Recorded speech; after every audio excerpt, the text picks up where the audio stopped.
Tenho em mãos a carta de um de nossos ouvintes, uma carta que move o nosso íntimo. Eila. Excelentíssimos senhores, sou cristão há 19 anos.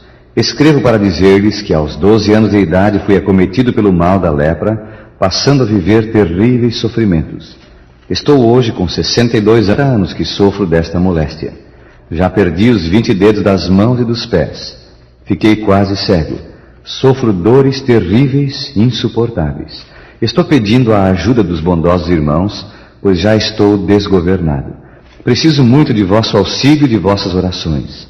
Peço que me desculpem incomodá-los, mas foi essa dor insuportável que me obrigou a escrever-lhes. Por misericórdia, ajudem-me. Vosso irmão em Cristo, fulano de tal. 50 anos de sofrimentos, de esperanças e decepções.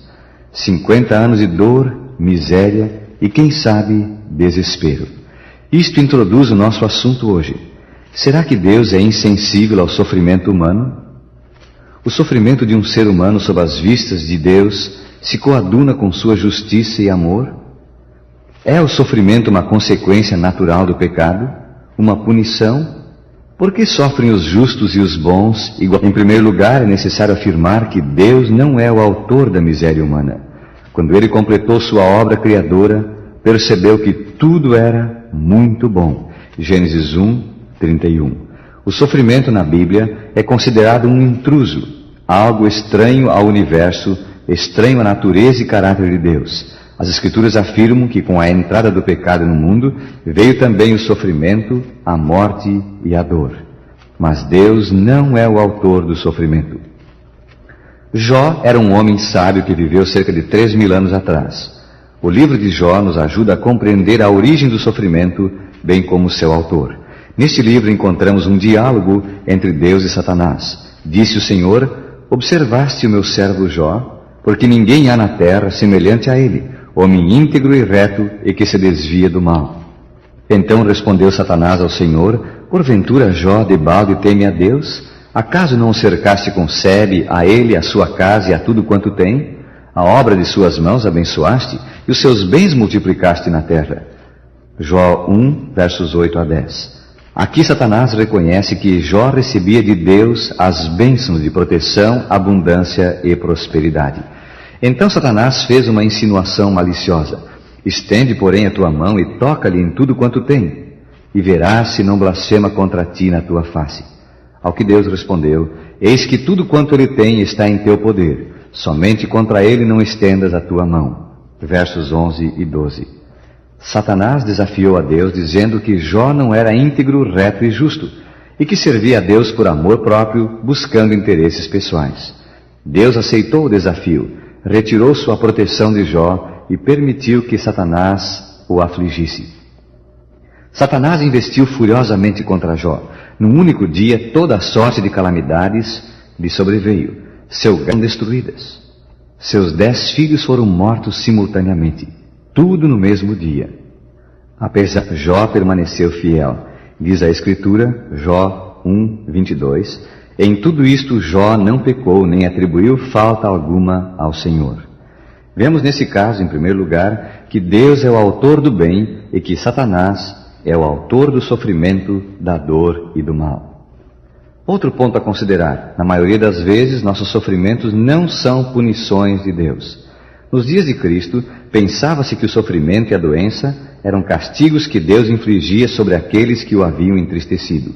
Os próprios discípulos, ao encontrarem um cego de nascença, perguntaram: Mestre, quem pecou, este ou os seus pais, para que nascesse cego?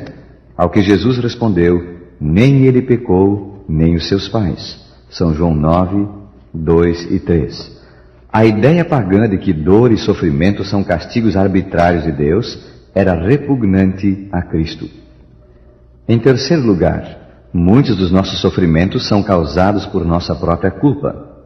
Quantos acidentes automobilísticos e crimes ocorrem sob a ação do álcool, fazendo inúmeras vítimas? Quantos milhões morrem de câncer e enfisema pulmonar causados pelo uso do cigarro? Quando alguém vencido por problemas pessoais dá cabo à própria vida usando uma arma ou saltando de um edifício, seria Deus o responsável? Não, absolutamente não. As Escrituras Sagradas afirmam que há certas leis de causa e efeito. Lemos: não vos enganeis, de Deus não se zomba, pois aquilo que o homem semear, isto também ceifará. Gálatas 6, 7. E para que nós nos tornássemos responsáveis por nossa vida, Ele nos deu um maravilhoso código de relacionamento ético, os 10 mandamentos. Em quarto lugar, Deus permite o sofrimento para testar o nosso caráter e para ensinar-nos preciosas lições. Diz o sábio: filho meu, não rejeites a disciplina do Senhor, nem te enfades de sua repreensão, porque o Senhor repreende a quem ama, assim como o pai ao filho a quem quer bem. Provérbios 3, 11 e 12. Deus está interessado em nosso desenvolvimento. As provas e sofrimentos que nos afligem são permitidas por Ele para testar a qualidade do caráter que estamos desenvolvendo e para aperfeiçoá-lo segundo a sua vontade. Em determinadas circunstâncias, o sofrimento é uma consequência natural do pecado. Por exemplo, um jovem que contrai doença venérea por manter relacionamento ilícito está colhendo o que semeou.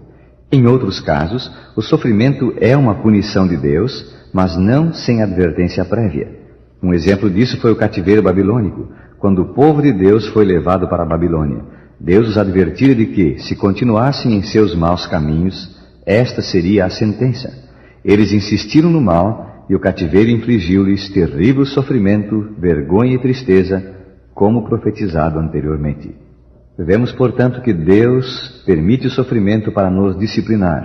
Diz Hebreus 12:10 que a disciplina de Deus é para aproveitamento, para que sejamos participantes de sua santidade. Deus também permite o sofrimento para que nos acheguemos mais a Ele e aprendamos a confiar em seu poder.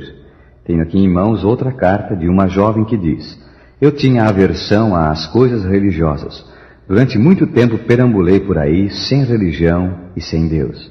Mas foi quando sofri um acidente grave, fiquei internada 36 dias, sofrendo de meningite e tremendamente atribulada, que decidi unir minha vida ao Salvador, e realmente o fiz.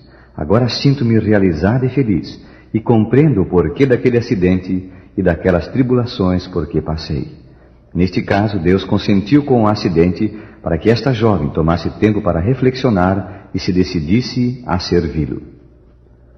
Uma coisa, porém, é certa: Deus nos ama e nos socorre, e tem um plano para nós em cada circunstância. Em Romanos capítulo 8, o apóstolo São Paulo faz a seguinte pergunta: quem nos separará do amor de Cristo? Será a tribulação, ou angústia, ou perseguição, ou fome, ou nudez, ou perigo, ou espada? Como está escrito: por amor de ti somos entregues à morte o dia todo. Romanos 8, 35 e 36. Então, avaliando o plano e a sabedoria de Deus, ele chegou à seguinte conclusão: todas as coisas cooperam para o bem daqueles que amam a Deus. Romanos 8, 28. E termina com a afirmação do amor incondicional de Deus: porque eu estou bem certo de que nada poderá separar-nos do amor de Deus que está em Cristo Jesus, nosso Senhor. Romanos 8, 38 e 39.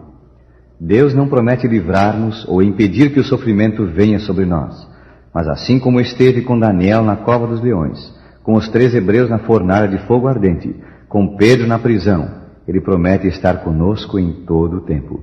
As palavras do Salmo 23, verso 4, são nossa fonte de certeza. Ainda que eu ande pelo vale da sombra da morte, não temerei mal nenhum, porque Tu estás comigo.